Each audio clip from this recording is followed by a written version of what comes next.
Hey, it's Nate with another piano tutorial. Today I'm doing the classic Unchained Melody by the Righteous Brothers. This song was a request, but when I saw the request, I was like, man, why haven't I done this one yet? Why didn't I think of that? Such a great song, really fun to play and sing. Let's just get into it.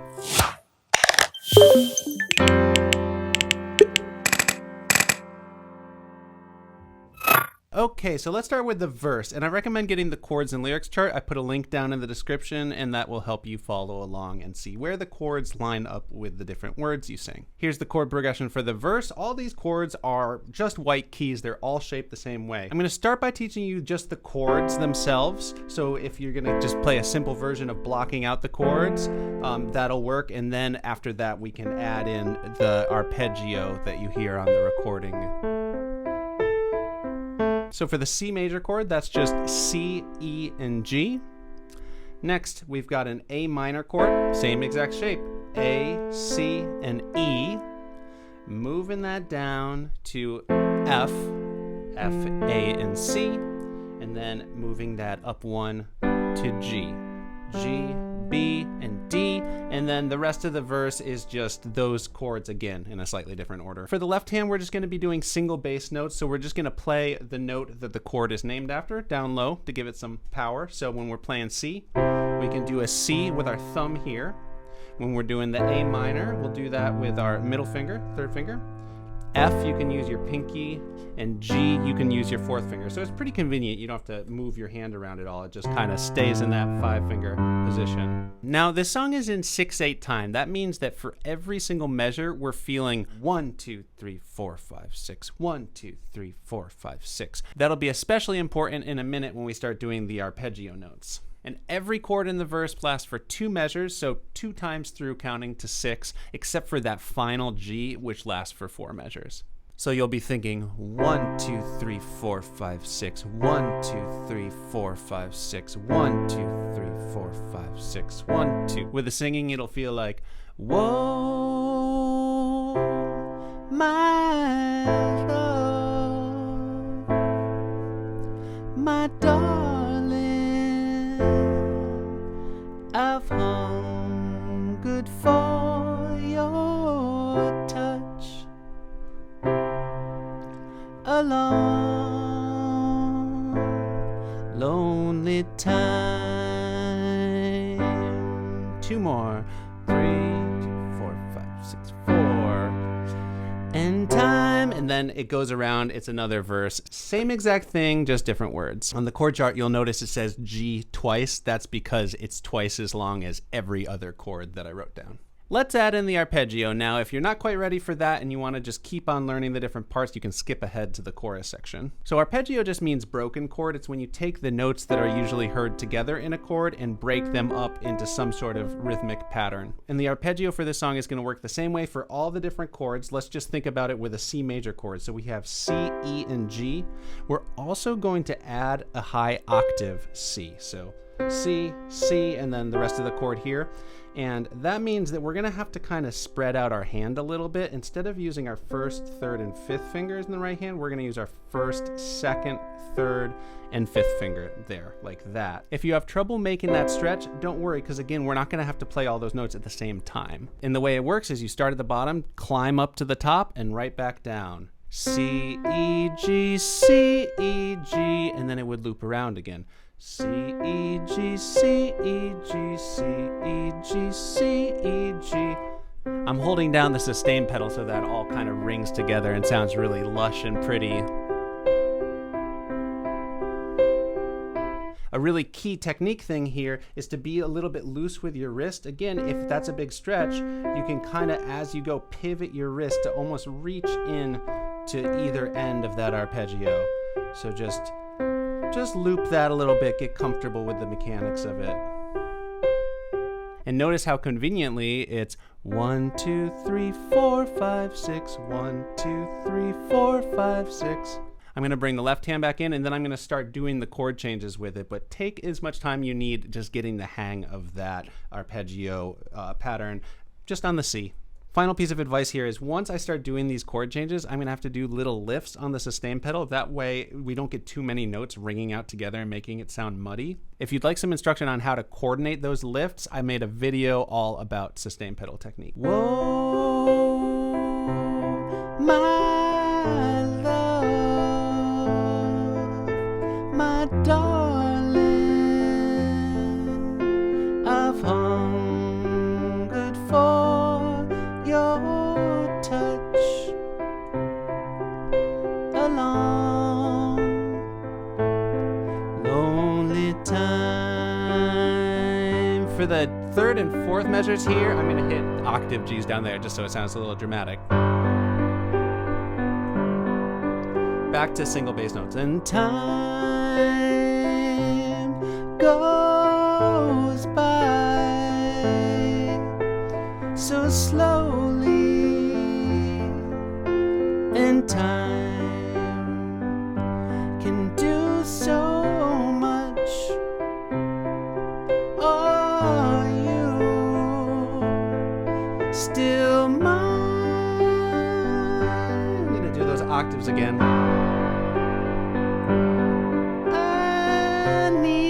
So now we're in the chorus. So let's do the chorus, and if you already know how to do the verse, you're most of the way there to being able to do the chorus. The pacing is really similar, mostly just 2 measures per chord, and we've got the C chord again, the G chord again, the A minor chord again, then we've got an E minor chord, but once again, it's just all white keys. We're just moving all the way down there.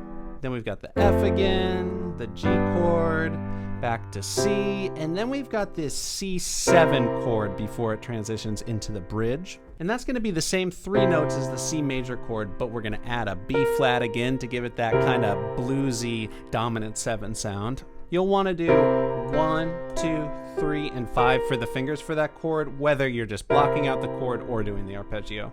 I'll just go ahead and play it through once with the arpeggio. I need your love.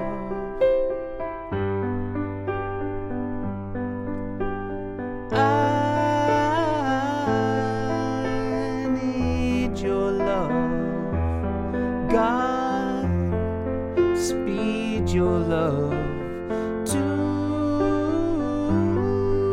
me. So 2 measures of that C, and then 2 measures of the C7. And then we're going to be in the bridge. That's the lonely rivers flow. So here's the chords for the bridge. One thing you might notice right away is the pacing's a little different. It's mostly just 1 chord per measure, with the exception of the spots where there's 2 C chords in a row. On the chord chart, I wrote those C chords twice, once again to show that that chord lasts twice as long as all the chords around it. But in the context of the bridge where everything else is 1, that means 2. And in the verse, it meant 4 because everything else was 2. Anyway, for the chords here, we've got that F. I'm going to use my 4th finger in the left hand on that. You'll see why in a second. Then we're going to step up to the G, back down to the F, and then we've got a new chord here. It's an E flat major. That's where I'm going to use my pinky on this, and it's going to be E flat, G, and B flat. Love that. It's such a satisfying feeling when it hits that chord, and part of it is just because this song has been in the key of C, all white keys. This chord breaks that rule, so it really kind of hits the ear like, whoa. So with the arpeggio, lonely rivers flow to the sea, to the sea, to the open arms of the sea. Then we go around on all that again. The one difference is on the second C chord at the very end. It's a C over G chord, which means it's still that C chord, but the bass note is a G. So it's going to be like, I'll be coming home, wait for me. Oh, and that's where we get into the last verse. And from that last verse forward for the rest of the song, it kind of reaches this climax feeling. The drums kick in a little bit more here for this verse. That's all to say that I think from here on out, I'm going to do octaves in the left hand. Whoa, my love. If If you have trouble stretching an octave, no worries. You can just keep doing the single bass notes, maybe play them a little bit harder, or you could just take your hand down an octave. That'll give it some more power. Okay, so now we just got to talk about the outro, which kind of comes out of the second or final chorus. And that final chorus is basically the same thing as the first chorus, except it doesn't end with that C7, and instead that C kind of starts a new line, and we'll think of that line as the outro. I'll show you what I mean. I need your love. Not gonna sing that up all high like he does, because I cannot. I need your love. Godspeed your love to me. So here we're in that final line down to A minor, F minor, C. So the arpeggio stops there, and that F minor chord, by the way, here's the F major, F, A, C. To make it minor, you just take that middle note, drop it down to an A flat. So I did the 2 A minors down to F. Just one measure, just up and down the arpeggio once. 1, 2, 3, 4, 5, 6. And for the F minor, just hits, sort of dramatic on every count of the measure. 1, 2, 3, 4, 5, 6. 1, 2, 3, 4, 5, 6. Maybe even with a little bit of a feeling of slowing down to make it extra dramatic. I'm going to probably do all 4 of the notes, including the high octave that we would do in the arpeggio. But if it's easier to just do the 3 notes, that works too. 1, 2, 3, 4, 5, 6, and then just ending by hitting that C. And that's the end. So that's everything you need to know to do a super solid cover of this song. I want to give you a couple extra kind of next level details, just in case you want to spice it up a little bit. I wanted to keep things simple and consistent when I taught the arpeggio, and that arpeggio pattern, just the skipping up and down, is the exact same throughout the song on every single chord except the first line, weirdly enough. Instead of whoa, my love, it goes, whoa, my love, my God. And after there, it's the exact same. So if you want to throw in that variation, here's how it works. You do the skipping up and down just as you would for the first measure of C. 1, 2, 3, 4, 5, 6. But then for the second measure, you only go up to the G. I kind of collapsed my hand here to just do 1, 3, 5. You could stick on the 1, 2, 3, but I'm going to do 1, 3, 5, back down to E. Then put your thumb down on C, cross your second finger to B, and then we hit on the A that starts the A arpeggio. So 1, 2, 3, 4, 5, 6. 1, 2, 3, 4, 5, 6, 1. Sounds pretty cool. And things are a little different for the A minor as well. Once again, the first measure is exactly what we had already done, the 1, 2, 3, 4, 5, 6. But then for the second measure, we're going to jump up to the top octave and go down 1, 2, 3, and then come back up 1, 2, 3, 4, 5, 6. So we just kind of like flip it. 1, 2, 3, 4, 5, 6. 1, 2, 3, 4, 5, 6. So again, the first 4 measures of this song as played on the Righteous Brothers recording are as follows.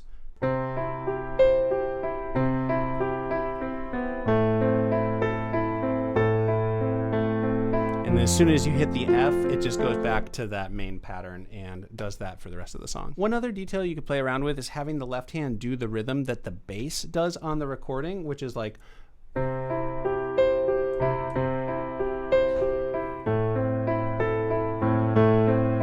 Basically, that's just adding one more bass note hit per every measure. So instead of just hitting on beat 1 and holding it, you also hit it again on beat 6. 1, 2, 3, 4, 5, 6. 1, 2, 3, 4, 5, 6. So it creates this kind of double hit as you loop around from 6 to 1. 1, 2, 3, 4, 5, 6. 1, 2, 3, 4, 5, 6. 1, 2, 3, 4, 5, 6. 1, 2, 3, 4, 5, 6. I think for my version, I'm not going to do that for a lot of the song, and maybe just bring it in when we get to that verse after the bridge where things get more intense and I'm doing the octaves. I'll start doing it then, like, just to give it more energy in that section.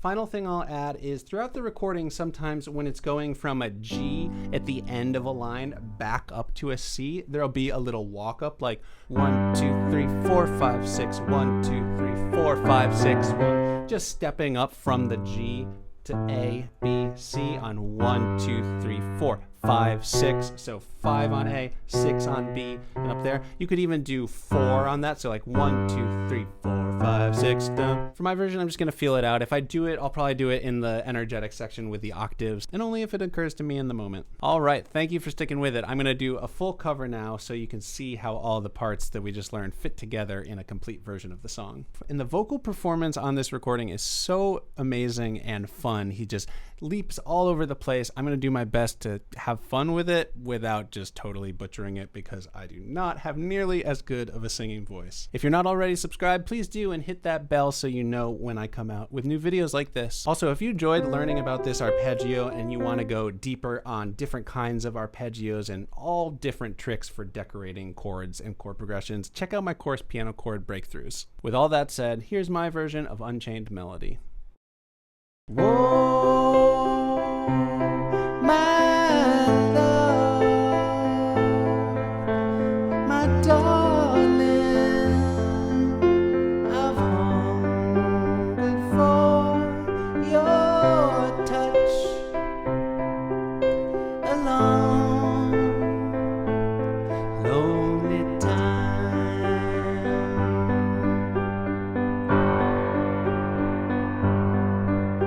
and time goes by so slowly, and time can do so much. Are you still mine?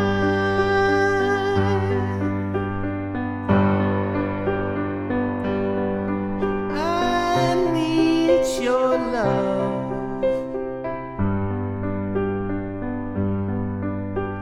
I need your love.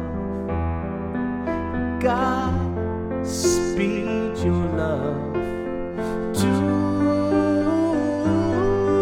me.